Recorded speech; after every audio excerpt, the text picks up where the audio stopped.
Hi guys, welcome back to our channel. In case you're new here, my name is Maren. And I'm Maureen. Right. So in today's episode, you're going to be reacting to a palm-colored man who went viral in a video for threatening a 9-year-old girl who knocked on his door. Right. And right now, I'm beginning to realize that knocking on people's door when you're in America, especially if you're a black person or a person of color, can be very dangerous to your own life. Because how many of you guys remember the case of a young boy who accidentally knocked on the wrong door thinking it was their home, and Not he was their home. I think he was going to a friend's place. Yes, and the boy was pew-pewed and he was unalived. Right. So in today's episode, we are going to be focusing on what this man said behind closed doors because he thought it was safe to do so. And he thought he was in a safe space. He ended up posting a screenshot or a snap picture of this 9-year-old girl and ended up trending because he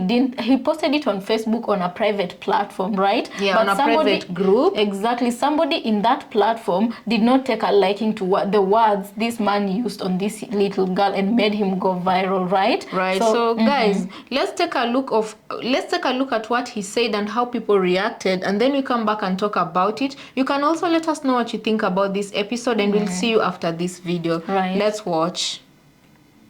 You're lucky we weren't home to you're dumb. Wow. This 10-year-old girl walks up to his doorbell, and from what I understand, she was lost. He takes a photo, takes this screenshot, posts it to his Facebook, and said that she's lucky that he didn't. Not only did he say that, apparently he went on a racist rant. Now, he eventually takes this all down, and his reasoning behind it is this. He claims that the girl was a decoy and that there were others sneaking around his house, and he had to protect his wife and 7-month-old. Where's the video of the people sneaking around the house? Because at this point, it sounds like to me you just wanted to somebody.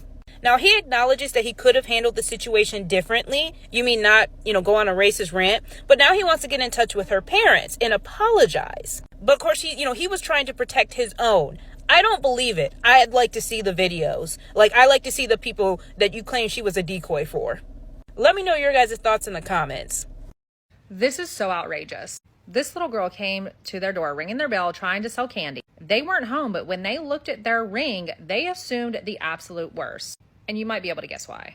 This is Tyler Chambers. I'm going to show you this ring video in just a moment, but apparently he thought that she was sent to his door as a decoy. So 9-year-old little girl comes, rings the doorbell, try to sell candy. He makes this disturbing Facebook post and says, "You're lucky we weren't home to shoot your A, dumb B." So he was going to shoot a 9-year-old girl.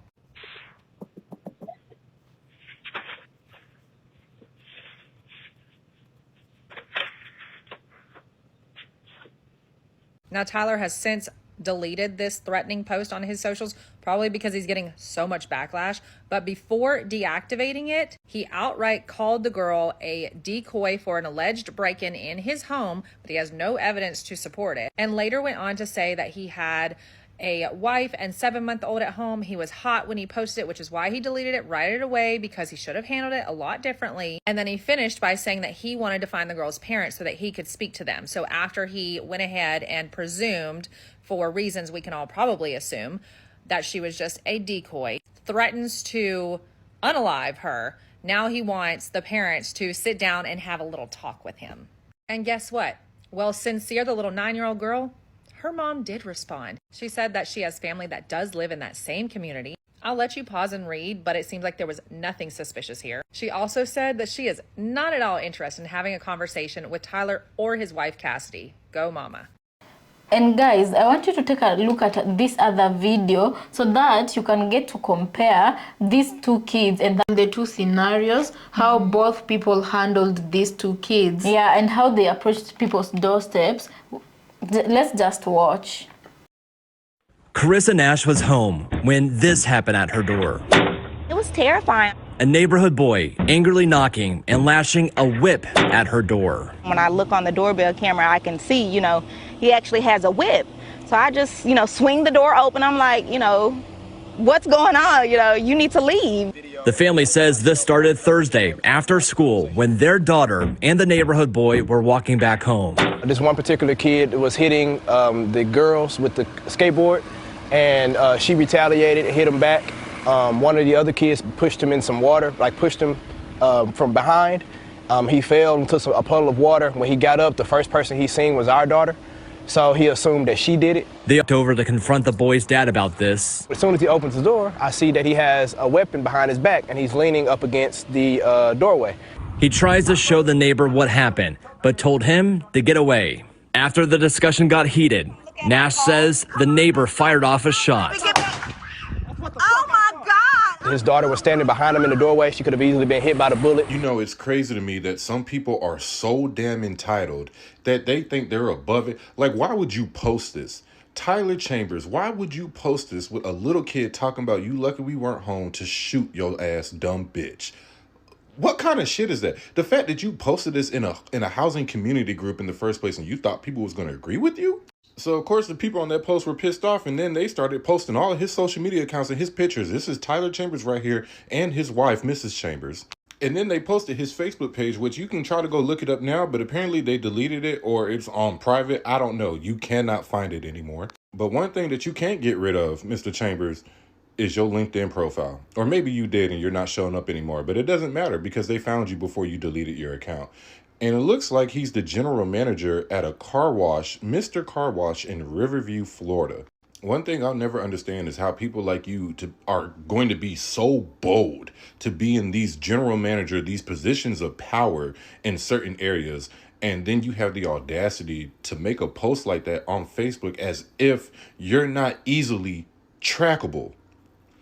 Anyway, I hope you have the day that you deserve, Mr. Chambers. So TikTok took my Tyler Chambers video down yesterday, but that's okay. We're just going to do another one. So let me remind you who Tyler Chambers is. He is the man who decided to screenshot a little black girl who rung his doorbell and posted on social media. He basically said that if he were home, he would pum her, and he proceeded to call her a dumb B word, and that's just not acceptable. He's taken his page down, and this is his BS apology letter, and basically he's saying that she was a decoy and that there were other people around, and I guess they were trying to get people to open their doors, and that could be the case, and it may not be because we don't know. Only thing we have to go on is what he showed, and he only showed her. That's all he showed was her. So now he's saying that he'd like to contact her parents to get to the bottom of what was going on. Well, you already handled it as if you knew what was going on. If I stand correct, he works at a real estate company, and his bio said that he's a manager at a car wash. So what's going on with these employers? Is he fired yet? If he has not been fired, then his employers stand with him. They probably sit around and talk about black people, make jokes and say all types of derogatory stuff towards black people. Well, again, his name is Tyler Chambers. Let's get him fired. Yeah, let's get him fired, guys. Let's tour the home of a racist together. Now, I'm sure you guys remember the story of Tyler in Riverview, Florida, when a 9-year-old girl who was selling candy went to his house, and he essentially said that he would pew her and called her all kinds of racist names. And if you recall, the little girl was supposed to be the decoy while the other people, who were never shown, by the way, rob his home. Well, that was the story he decided to go with. Well, it determined that it wasn't true, of course. And now Tyler is moving. So let's take a tour. You know, I like to think that a racist kitchen would look different from this, but I'm not surprised. This must be the baby nursery room. Good color. Do you like the blue? Ooh, and this backyard is perfect for scouting for black people to make sure that they don't get near your fence. Oh, looks like we got a walk-in closet. Even better, from hiding from those black criminals when they come to rob you later on. Louis Vuitton up there? Very nice. I say all of this to say when it comes to racism, they look just as normal as anybody else. And that's the most important takeaway.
Hi, I just wanted to let y'all know that you're a pussy ass motherfucker.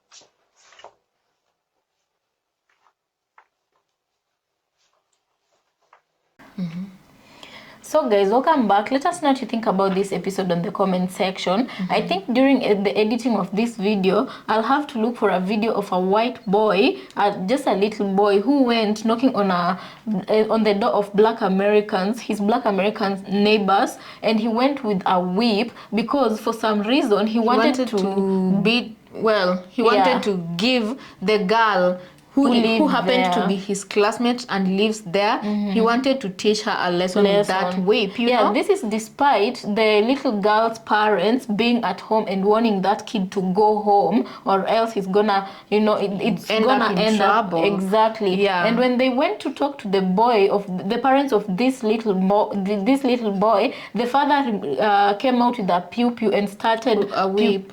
It was a pew and started pewing at the black parents, so they had to go back, and that case wasn't resolved, you know. And I'm saying you can look at the grace this type of two groups get, you know, the way black people are treated when they take a wrong turn or when they knock on the wrong door. And let's talk about what this Tyler said the moment he went viral and realized that people knew how he thought, you know, and started to come out and apologize. He didn't come at the very beginning to apologize for his utterance. He only apologized after he went viral and people were calling him out and looking for him. Right, and furthermore, exposing his family, his wife, the pictures of how they look like, because most people were wondering if this is one single man of a household who's supposed to be a leader of that household who thinks the way he does. How about the whole family? Personally, I feel like when he was posting this post on a private group, he was just saying out loud what he was thinking in silence, or what he's been wanting to do. Because you tell me, what kind of threat does a 9-year-old little girl carrying candies pose to a man and his whole entire family? And it's just a little girl.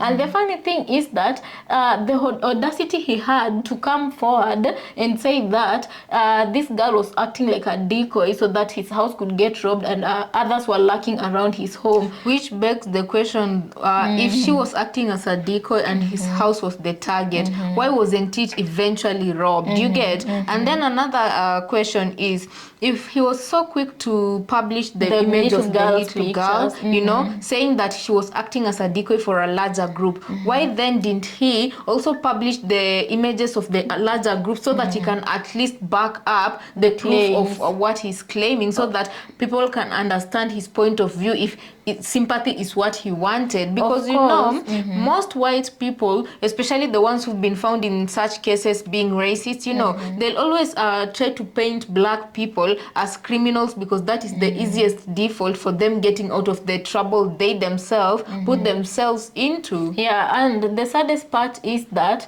I feel like, no, I don't even feel like, I'm very sure that this was a lie, because if he could very quickly publish this little girl's pictures, and he had CCTV camera on his door, you know, he could have as well captured the people lurking around his home and published it. But he chose, instead of taking accountability the very minute he was found out, he chose to bring an excuse and taint somebody else's image that by she saying was a thief, criminal or a thief, you know, because in his statement, if you should pause to read in the people who are talking about the statement he came out with, he was talking about how he was scared for his family and he was just trying to protect his family because his wife and a little baby were in the house. And I'm telling myself, if this was a 9-year-old little boy, this boy would be in very big trouble. Taking a case in example, Emmett Till, you know, they never have chance against such people. They always are ready to manufacture lies advice, you know. And this is what makes me feel like maybe for him to be so brazen in posting whatever he did, he really thought he was safe, because maybe